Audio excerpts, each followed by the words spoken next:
ఒక నిమిషం ఆగండి లక్ష్మణరావు గారు, ఆయన వర్షన్ ఆయన చెప్పనండి. మీ తరపున లక్ష్మణ్ గారిని ఒక క్వశ్చన్ అడుగుతున్నాను, దానికి ఆన్సర్ చెప్పమని చెప్పండి సార్. కాకినాడ పోర్టు తిరిగి రాసివ్వలేదా అది మీరు చెప్పండి. ఎవరు రాసిచ్చారు? అసలు కాకినాడ పోర్ట్ అనేది అరవిందో వాళ్ళకి అంత కొనుక్కున్నటువంటి ఆ పర్సంటేజ్ ఎంత ఉన్నదో 39% వాళ్ళ దగ్గర ఉంది. కేవీఆర్ ఎవరైతే ఆ కేవీఆర్ దగ్గర ఉన్నటువంటి ఆ ప్రాజెక్టులు భయపడి రాయించుకున్నారు, ఆయన కూడా స్టేట్మెంట్ ఇచ్చారు కదా, నేను ఎవరికి భయపడి రాసివ్వలేదని. నేను అడిగిన క్వశ్చన్ నువ్వు చెప్పే ఆన్సర్ ఏంది బాబు? సే ఎస్ఆర్ నో, సే ఎస్ఆర్ నో, సే ఎస్ఆర్ నో. కాకినాడ పోర్టు తిరిగి రాసివ్వలేదా? ఏం డిబేట్ కొత్త నువ్వు అసలు? వారం రోజుల క్రితం తిరిగి రాసిచ్చారు స్వామి. విజయసాయి రెడ్డి ఫోన్ చేసి అడుగు, విజయసాయి రెడ్డి ఫోన్ చేసి అడుగు, జగన్మోహన్ రెడ్డి గారు ఫోన్ చేసి అడుగు. లండన్ లో ఉన్నా కాకినాడ పోర్టు తిరిగి రాసిచ్చారు, కాకినాడ పోర్టు తిరిగి రాసిచ్చారు. అది కూడా నువ్వు తెలియకుండా డిబేట్కి వచ్చాను, నేను ఏమనాలి? కొంచెం ప్రిపేర్ అయ్యి రాయండి స్వామి. కాకినాడ పోర్టు తిరిగి రాసిచ్చారు. ఎందుకు రాసిచ్చారు? రెడ్ హ్యాండెడ్ గా మీరు దొరికారు కాబట్టి తిరిగి రాసిచ్చారు. అందులో స్కామ్ జరిగింది కాబట్టి తిరిగి రాసిచ్చారు. ఎవరికి ఎందుకు రాసిస్తారు మీరు? అరే జనాలు పిచ్చోలు చేస్తారని స్వామి మీరు అసలు, జనాలు పిచ్చోలు చేస్తారేంది? తప్పులు చేయటం మళ్ళీ బురద చల్లటం, తప్పులు చేయడం బురద చల్లటం, మరి సరిదిద్దుకోవటం. చంద్రబాబు నాయుడు గారు కాసేపు పంపించారంటే కాంగ్రెస్ పార్టీ కాసేపు పంపించారంటారు. మీ జగన్మోహన్ రెడ్డి గారు ఇచ్చిన ఐడియా వల్ల కాకినాడ పోర్టు ఎక్వైర్ చేయడం వల్ల ఈ రోజు తిరిగి రాసిచ్చారు. దాంట్లో విజయసాయి రెడ్డి గారు రెడ్ హ్యాండ్ గారు దొరికిపోయారు. అది మీకు తెలుసా?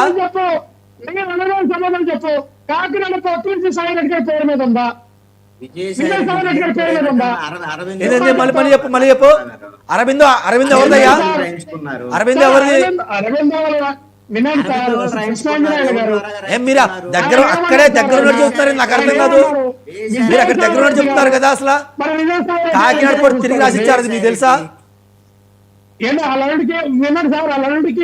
ఇప్పుడు ఆయన అల్లుడు వ్యాపారం చేసుకున్నాడు, అల్లుడికి సంబంధం ఏంటండి? విజయసాయి రెడ్డి గారు వ్యాపారాలు చేయట్లా, బెదిరించి బ్లాక్ మెయిల్ చేస్తున్నారు. మీరు వ్యాపారాలు చేయట్లా, కొత్త పరిశ్రమలు తీసుకున్నట్లా, ఉన్న పరిశ్రమలు కబ్జాలు చేస్తున్నారు. అది మీకు అర్థమవుతుందా? మీకేం అవసరం? కాకినాడ పోర్టు గెలగడం మీకేం అవసరం? కేవీ రామ్ మీకు అమ్ముతా అన్నాడా? నేను సూటి ప్రశ్న అడుగుతున్నా, కేవీ రామ్ మీకు అమ్ముతా అన్నాడా? జనాల దగ్గరికి వెళ్ళటం, గన్నులు పెట్టడం, బెదిరించడం.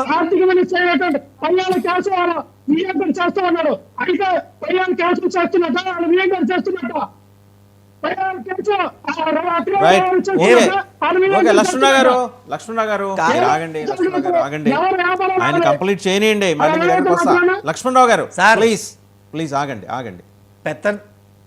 పెత్తందారికి పెద్ద ఎగ్జాంపుల్ మన జగనన్నే, అది మర్చిపోవద్దు. వేల కోట్లు ఆస్తుంది మన జగనన్న దగ్గరే. ఉన్న సంపద మొత్తం చూసుకుంది మన జగనన్నే. ఆయన పెద్ద పెత్తందారి.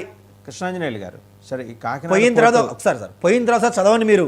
కాకినాడ పోర్టు ఏం జరిగింది, ఏంది, ల్యాండ్ రాసిచ్చలేదా, సెజెస్ భాగం తప్పించి రిమైనింగ్ వాటాలు మొత్తం బదిలీ అయ్యింది. ఒక నిమిషం కృష్ణాంజనేయులు గారు, కాకినాడ పోర్టు వ్యవహారం లక్ష్మణరావు గారు please.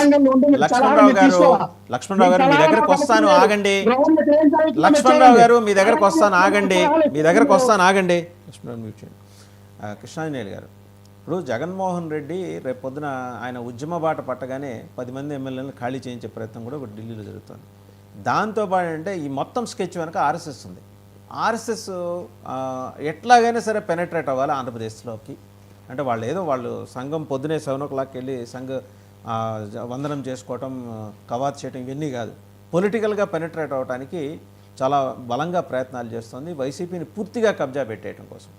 RSS టేకనే different formula, complete Hindutva formula తీసుకొని ఈసారి బీసీలని, దళిత్స్ని, దాంట్లో ఎక్కువ బ్రాహ్మణ్ బనియా అనే ముద్ర ఉంది కదా ఆర్ఎస్ఎస్కి, బీజేపీకి. ఆ ముద్ర నుంచి బీజేపీని తప్పించడానికి ఆర్ఎస్ఎస్ కంప్లీట్గా బీసీ క్యాడర్స్ని, దళిత్ క్యాడర్స్ని ఇక్కడికి పెనట్రేట్ చేయిస్తుందిట. అంటే జగన్మోహన్ రెడ్డి చాలా సాఫ్ట్ టార్గెట్ కాబోతున్నాడు రాబోయే రోజులు. ఇది ఢిల్లీ నుంచి సమాచారం. వాస్తవం బీజేపీ సామాజిక కోణంలో సోషల్ ఇంజనీరింగ్ విషయంలో చాలా జాగ్రత్తలు తీసుకుంటారు సౌత్ ఇండియా.